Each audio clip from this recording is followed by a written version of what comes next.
Hi, Diana Green. Welcome to my interview about the Children's Shakespeare Theater. I would love to know how you got started with the CST program. Well, when I was a kid, I was in a children's Shakespeare theater that was much smaller. It was a little community thing, and it lasted for about 4 years, and we did 5 plays. We did a play a year, and when it hit me right at the time in my teenage years where I needed it really badly, and I thought, wouldn't it be great when I got to be a mom and I had a 6-year-old and a 9-year-old, and I thought, somebody should start that Shakespeare thing again. And so I decided to do it and try it, and I started with 17 kids, and they were all friends of, children of my friends, and I really sort of twisted their arms and said, no, Shakespeare's gonna be fun, and they were like, really? But they, we did it, we started really slow, and we did like 1 rehearsal a week, 2 rehearsals a week, kind of playing games, lots of stuff. Rehearsed for 6 months and put up Midsummer Night's Dream. And it was one weekend of packed houses and people loved it. So we thought, damn, we need to do more of this. Yeah. Tell me a little bit about your background with theater and teaching. Well, I was a Montessori teacher at the time. So I was teaching preschool when I decided to do this.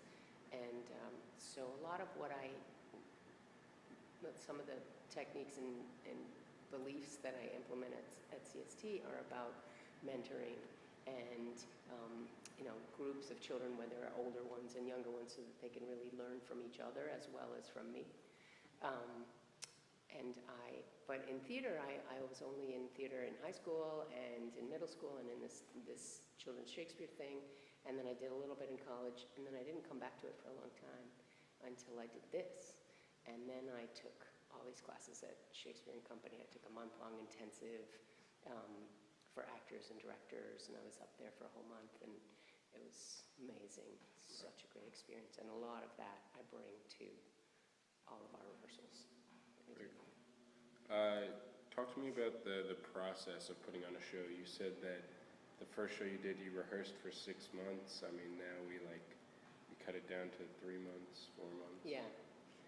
With the Rogues, I try to stick to about 30 rehearsals, and so I count back and figure out how much time that'll take us, depending on school breaks and stuff. I choose plays for the group of kids that I have. You can't do a Romeo and Juliet if you don't really have a Romeo and Juliet, so I kind of look at the group and think, okay, what kind of play would serve this group of kids that maybe we haven't done or that we haven't done in a long time, and then try to give everybody a part that will speak to their strengths, and challenge them a bit. So somebody with a long career like you, have done so many different things, what else can I give you that would be interesting and different and new, and hey, 4 fights to finish out my year, right? And for Jonah, who's never played a lover, okay, it's time, Yeah. It's kind of a quirky lover and, kind of a fun part. But yeah, I try to bring kids along and watch them grow, and that's really the goal and the aim of it.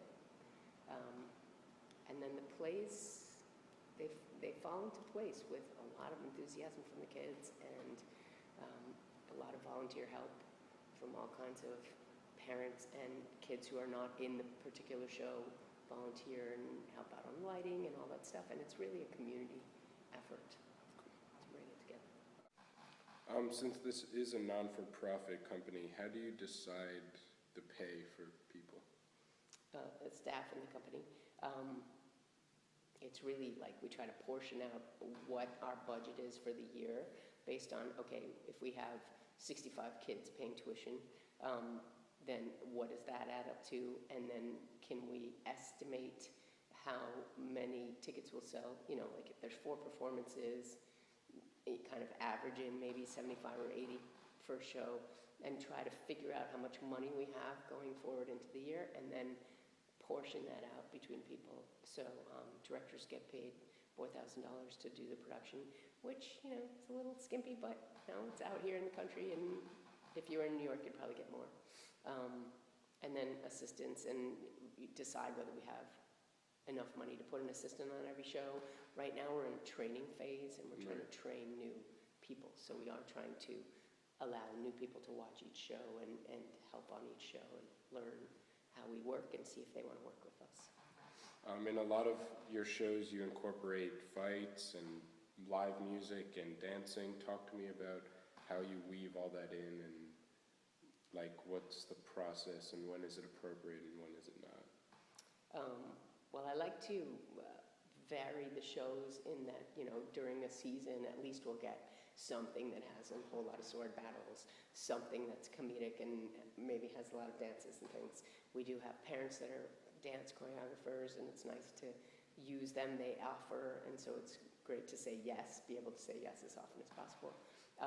I started learning about fight and had this friend of mine, Nate, who came in and choreographed for us, and it just was so exciting that kids, you know, got really wanted to do more and more of it, like you, and so I tried to learn more and more so that I could choreograph it myself, because fight choreographers are very expensive, and I think, again, just like every other aspect of play, it's because people really love it, and so we try to bring it in as much as possible. We're very conscious of safety in fights, trying to teach the kids that fight work is every bit as much about taking care of other people as it is about, you know, showing the violent story. And it is a violent story, but you have to do it in a cooperative way so that people survive to tell it tomorrow. Yeah.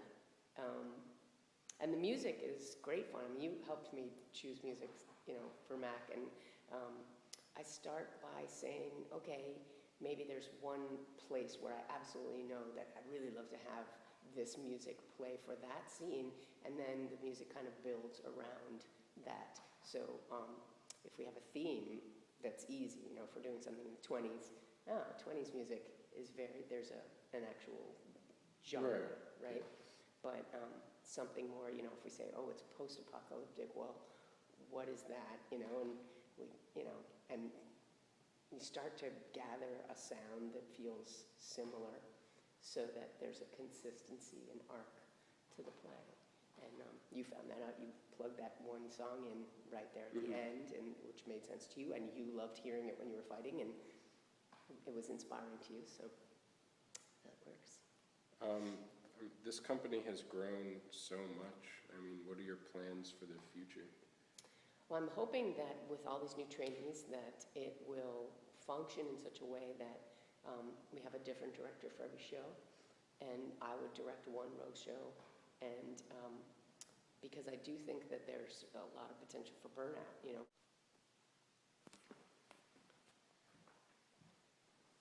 Potential for burnout.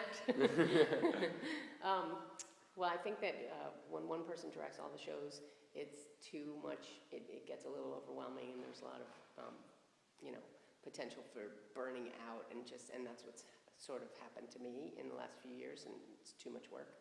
So my hope is that we have a team of directors, and that each person directs just one show in the season, and they put their all into it, and they're, you know, get really creative and do everything they want on that one show, and then they can kind of sit back in the rest of the year and let other people work and admire their work and help them out maybe in different ways and smaller ways, so that we can have more of this going on, and maybe more children in the company, because one person could take on a larger show without being overwhelmed.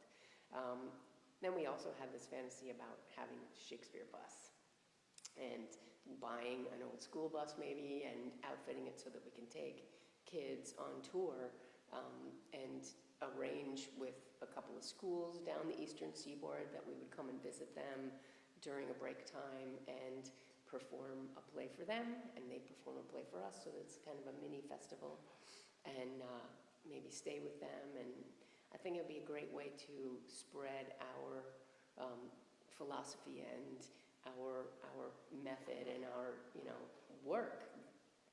Yeah. All right. Thank you very much for your time. I appreciate it. You're welcome.